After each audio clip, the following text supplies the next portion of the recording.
क्या आप भी कंप्यूटर के क्षेत्र में अपना करियर बनाना चाहते हैं? तो चले आइए साईं कंप्यूटर एजुकेशन इंस्टीट्यूट। विभिन्न कोर्सेज में एडमिशन प्रारंभ। DCA, PGDCA, BCA, BSc, MSc, साथ ही विभिन्न कोर्सेज में प्रवेश प्रारंभ। जिले का सर्वश्रेष्ठ college Sai computer education institute, Hanuman Chowk, Balaghat. Civil अस्पताल वारासिवनी में जहरीले जीव के काटने से वन रक्षक की पत्नी सपना परते की मौत हो गई। वहीं जानकारी के अनुसार सपना परते को सिविल अस्पताल में भर्ती कराया गया था, जिसमें उपचार नहीं मिलने से परिजनों के द्वारा अस्पताल में हल्ला कर स्वास्थ्य विभाग पर लापरवाही का आरोप भी लगाया गया। मामले में पुलिस ने आवश्यक कार्रवाई कर शव परिजनों को सौंप दिया है। वहीं मामले में मर्ग कायम कर जांच की जा रही है। घटना की जानकारी लगते ही मौके पर क्षेत्रीय विधायक विवेक विक्की पटेल भी पहुंचे और परिजनों से मुलाकात कर घटना की जानकारी भी ली। वहीं अस्पताल प्रबंधन से दस्तावेज मांगकर उन्हें फटकार भी लगाई। प्राप्त जानकारी के अनुसार अशोक परते कोचवाई के रहने वाले, उनकी पत्नी सपना, पति अशोक परते उम्र 40 वर्ष गाँव में ही रहती थी। वह वारासिवनी वन विभाग में वन रक्षक के पद पर पदस्थ है। उनके घर ग्राम कोचवाई में 17 अगस्त की शाम करीब 6:30 बजे पत्नी सपना, पति अशोक परते उम्र 40 वर्ष घर के देवघर में साफ सफाई कर रही थी। तभी किसी के काटने की वजह से वह चिल्लाई और उन्हें हाथ में किसी जीव के द्वारा काटना दिखाई दिया। इसके बाद परिवार के द्वारा उन्हें सिविल अस्पताल वारासिवनी में लाकर भर्ती कराया गया था। यहाँ पर उपचार के दौरान उनकी मौत हो गई। इस दौरान परिजनों के द्वारा अस्पताल में हल्ला किया गया कि उनके द्वारा घटना के बाद तत्काल स्वस्थ हालत में उनकी पत्नी को यहाँ लाया गया था, परंतु उनकी मौत कैसे हो गई, इस सभी विषय को लेकर अस्पताल प्रबंधन पर भी परिजनों के द्वारा लापरवाही बरतने, समय रहते उपचार नहीं करने का आरोप लगाया। इस दौरान घटना की जानकारी अस्पताल तहरीर के माध्यम से पुलिस को भी दी गई, जिस पर पुलिस ने रात्रि में ही अस्पताल में पहुंचकर घटना की जानकारी ली। परिचय अशोक परते। महोदय, मृतिका कौन है? सपना परते आपकी पत्नी। क्या घटना थी पूरी? कल 6:30 बजे करीब हमारे यहाँ वो सांप ने चावा उसको हाथ में, तो मैं यहाँ 6:45-7 बजे करीब यहाँ पे पहुँच गया था हॉस्पिटल। तो यहाँ पे 2 नर्स थी वहाँ पे ऑन ड्यूटी, तो उन्होंने बोले कि डॉक्टर साहब नहीं है, 1 घंटे के बाद आएंगे, अभी नहीं है। तो उन्होंने जो इंजेक्शन लगाई, उसके बाद आधे घंटे के बाद डॉक्टर साहब आए। तो अभी उन्होंने पता नहीं क्या इलाज करे, 1.25 घंटा उन लोगों ने इलाज करे दोनों नर्स के साथ।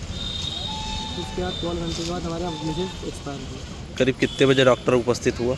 आधे घंटे के बाद, मतलब यहाँ लाने के बाद 7:30 बजे। 7:30 बजे डॉक्टर आया। हाँ।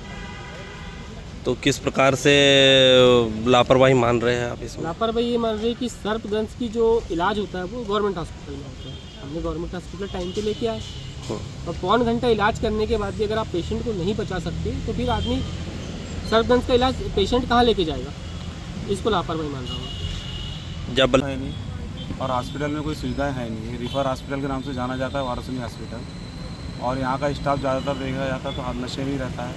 कई घटनाएं हो चुकी है, सिर्फ नोटिस दे के तीसरी कर दिया जाता है स्टाफ को कि आप नशे में क्यों रहते हो। ये कभी शिकायत की गई है जो डॉक्टर ड्यूटी में रहते हैं उनके खिलाफ? बहुत लोगों ने शिकायत कर, होता क्या है, जांच भी यही करते हैं, क्लीन चिट भी यही दे देते हैं। आज जिसके घर परिवार के व्यक्ति गया है उनसे पूछो कि दर्द क्या होता है। मैंने शुरू से इधर कहा आपने चिकित्सा में चाहता हूँ उसकी चिकित्सा सुविधा सुधरे, और उसके तहत यहाँ हॉस्पिटल बन भी रहा है। कल एक महिला की सर्पदंश से मृत्यु हो गई, मुझे वो तो उसकी जानकारी मिली, उसमें देखना था। बहुत दिन में हॉस्पिटल नहीं भी आया था, तो यहाँ की व्यवस्था भी जानना था। अभी हम डॉक्टर जोड़े से मिले जो PMO है, और पूरा निरीक्षण किया हॉस्पिटल का क्या क्या कमियाँ हैं। और कल जो घटना घटी, क्या हमारे हॉस्पिटल में NTS लगा कि लगा, या उसकी इलाज में लापरवाही बरती गई, क्या बरती गई, ये सब जानने में आया था यहाँ। और मैं चाहता हूँ कि यहाँ तो अधिकांश लोग आज देखें कितनी भीड़ आई यहाँ। हमारे क्षेत्र का एकमात्र सिविल अस्पताल है, हज़ारों पेशेंट डेली आते हैं। मैं कितने डॉक्टर बैठे हैं, कितने एब्सेंट हैं, कौन से इंस्ट्रूमेंट है, सब देखने आया था। और सबसे अच्छा कहेंगे लापरवाही नहीं हो सकती। जिस चीज़ तरह ड्यूटी पे रहे, लोग अटेंड करें, लोगों को सुविधाएँ लें, सब सुविधाएँ हैं। अब कुछ कमियाँ थी, एक एम्बुलेंस का टायर टूट गया था, एक हमारे यहाँ BDS MDS डॉक्टर है, उसमें कुछ वहाँ उनके पास एक्सरे मशीन नहीं है, तो हमने अभी CHO को फ़ोन लगाया था, क्योंकि वो मीटिंग में उनसे बात नहीं हो पाई। ये मीटिंग में कल परसों उनको बुलाकर CHO बालाघाट को बुलाकर यहाँ की व्यवस्था देखेंगे, जो कमियाँ हैं उसे पूरा करेंगे। कल एक्चुअल में डॉक्टर विक्रम सरनागत की ड्यूटी थी, और एक केस आया जो मेरे को बताया गया, उस हिसाब से ये है कि किस चीज़ ने काटा ये नहीं था मालूम। और इस बीच मेरे को उसके परिजन का भी एक फ़ोन आया, तो मैं तो अनुपस्थित था, मैं ये एक्चुअल में थोड़ा सा बाहर था। मेरे द्वारा फिर डॉक्टर विक्रम सरनागत को फ़ोन किया गया, तो उसने जो बताया उसके अनुसार कि वो 5 मिनट में आ गया है, 5-10 मिनट में, और उसके बाद में उसने उपचार किया।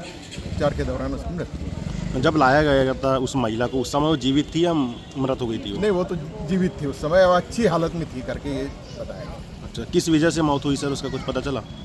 अभी मैं इस बारे में कुछ नहीं बोल सकता कि किस वजह से उसकी मृत्यु हुई है।